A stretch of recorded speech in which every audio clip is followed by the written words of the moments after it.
Boa noite, galera. Felipe na área, passando para mais um diário de trade aqui com vocês. Vamos dar uma olhada nos movimentos apresentados por índice e por dólar, beleza?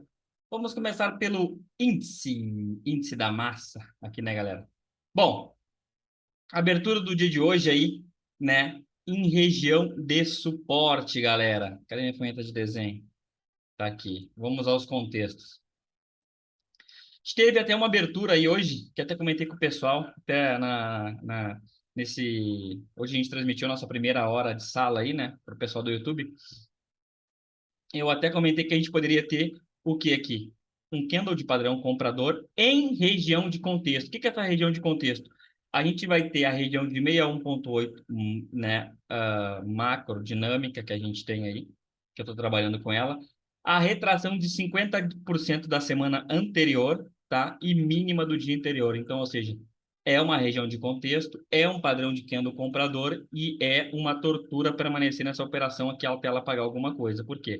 É o tipo de operação que ela tem muito bem claro um start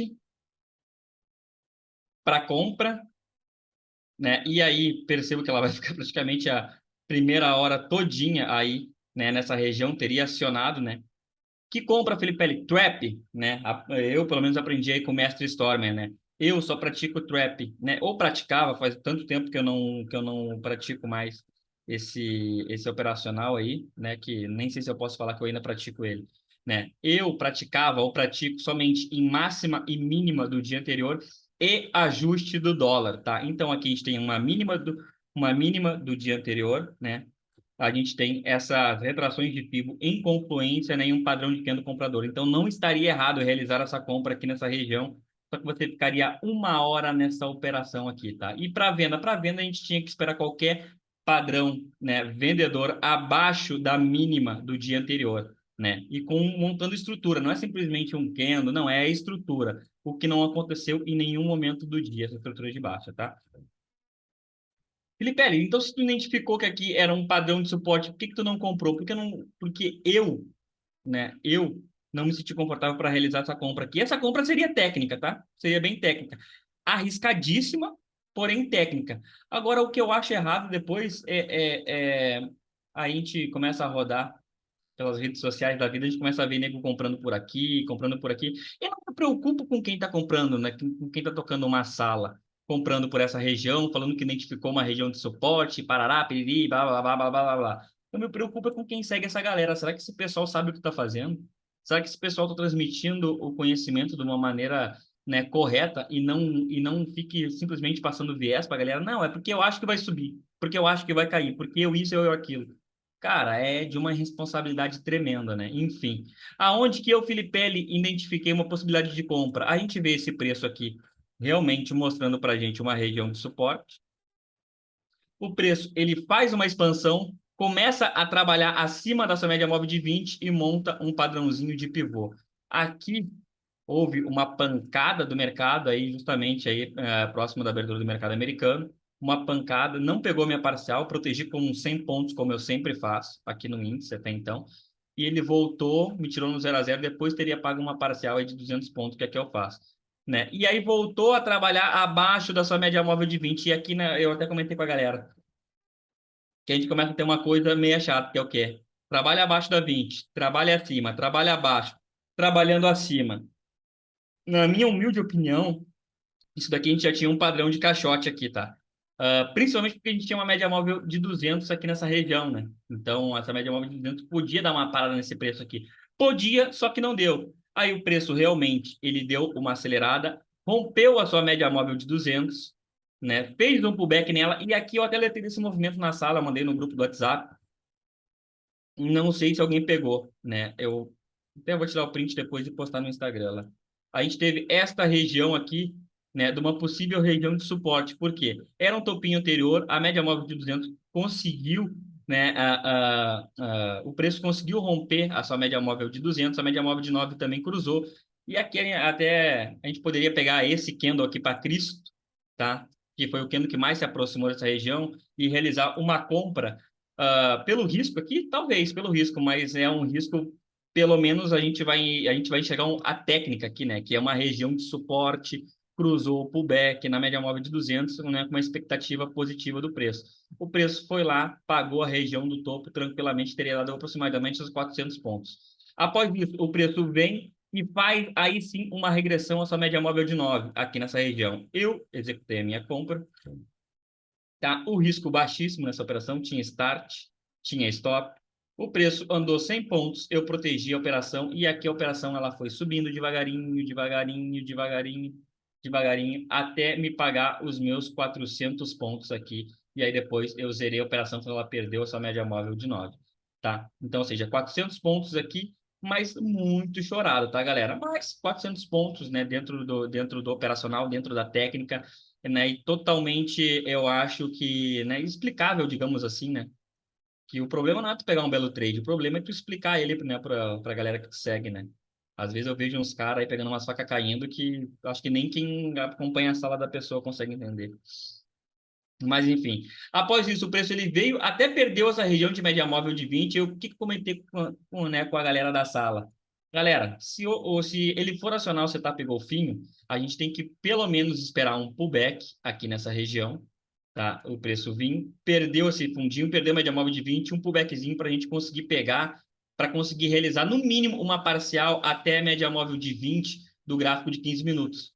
Eu ainda falei que sem esse pullback é muito arriscado vender essa região. E dito e feito, o gráfico de 15 minutos veio e segurou aqui exatamente na sua média móvel de 20, jogando esse preço aí para cima. Se alguém tentou vender por gift, alguma outra coisa aí, tomou gostosinho, né, para aprender a deixar de ser, sei lá, né, enfim. E o preço aí finalizando aí na sua máxima no dia de hoje, tá? Então, esse foi o meu dia aqui dentro do índice, duas operações, um break-even e 400 pontos na segunda operação, beleza? Bora para o Dolinha. Dolinha. Dolinha abriu com um pequeno gapzinho de alta, o que me deixou, né, confortável para mim pensar em compra. Pensar em compra, não é comprar, tá? Para mim, botar o meu chapéuzinho de comprador e ficar esperando o momento certo. É o quê? Esse gapzinho de alta acima dessa região de topo, relevante do semanal, e máxima do dia anterior. Qual foi o problema para a gente conseguir encaixar desculpa, uma compra nessa região? A gente não conseguia fazer fechamento do corpo real acima dessa região. E quando tivemos esse fechamento, não respeitou média móvel de 9, não respeitou nada. Veio aqui testar novamente essa região de topinho aqui, e aqui novamente eu vi gente fazendo, né, compras aí, porque entendeu o suporte, isso e aquilo. Repito, minha preocupação não é com quem executa a operação, é com essa galera que segue. Mas, enfim, também eu só estou, né, expondo a minha indignação, digamos assim, né? E após isso, o preço começa a fazer o quê? Ele começa a subir enroscado na sua média móvel de 9, o que faz a gente perder, assim, pelo menos eu perco completamente a vontade de operar quando eu identifico o preço subindo nesse movimento aqui chorado, sabe? Então, eu prefiro realmente ficar líquido no mercado, orientar o pessoal que opera comigo a fazer o mesmo, né? E aqui a gente vê o preço fazendo o quê? Ele deu uma encaixotada na parte da tarde, onde alertei para não operar aqui dentro também, a galera que opera comigo, mas ele encontrou uma região de suporte nesse topinho aqui, respeitando essa média móvel de 20, né? Fecha acima, fecha abaixo, fecha acima, fecha abaixo. Até que aqui eu ainda falei, pessoal, se alguém aí, né, do bonde do Sem Família quiser tentar uma operação que seja, né, pelo menos a favor das médias, pelo menos a média móvel de 50 e 200 aqui indicando uma subida do preço, a gente teria essa possibilidade aqui, ó. Um pivôzinho, né? Isso aqui é o famoso price action, né? Digamos aqui. Poderia arriscar aqui, era um stopzinho, na minha opinião, salgado, dado o contexto, 7 pontos aqui. Ele teria acionado e teria pago um belo movimento. E depois tivemos uma reentrada aqui, aí sim, onde eu passei firmemente para a galera da sala. É uma operação que a gente teve que ser bem minucioso nela, a gente até, para deixar ela mais visual para vocês, eu vou mostrar num gráfico de 1 minuto, que foi aqui. Após o rompimento, né, do seu caixote, a gente vê o preço fazendo um pivôzinho alinhado com as médias, né? E aqui tivemos operadores da sala que entraram nessa operação. Uns pegaram 10 pontos, outros pegaram 5, enfim, a condução é de cada um aqui nessa região, tá? Mas a operação fora do caixote extremamente técnica aí que eu consegui enxergar. Eu, particularmente, eu fiz essa operaçãozinha aqui, né? O preço rompeu o seu caixote, né? Ele deu uma operação bacana aqui, deu alvo de FIBO, e aí chegou em região de média, tá? Aqui realmente faltou meio ponto, né, para tocar na média. Não é uma coisa que eu faço direto aqui, né, mas eu acho justo né, comentar com a galera. A operação aqui, ela veio, digamos que eu peguei esse candle aqui para Cristo, né, minimamente dentro do meu operacional, teve um risco, com certeza aqui, né, de não ter havido esse toque na média, mas eu entendi que ele segurou nessa região de alvo de 100%, primeiro alvo aqui do seu caixote, para ir buscar novos alvos para cima. O trade foi acionado, entregou uma parcial de 5 pontos, voltou e tirou o restante dos lotes no 0 a 0.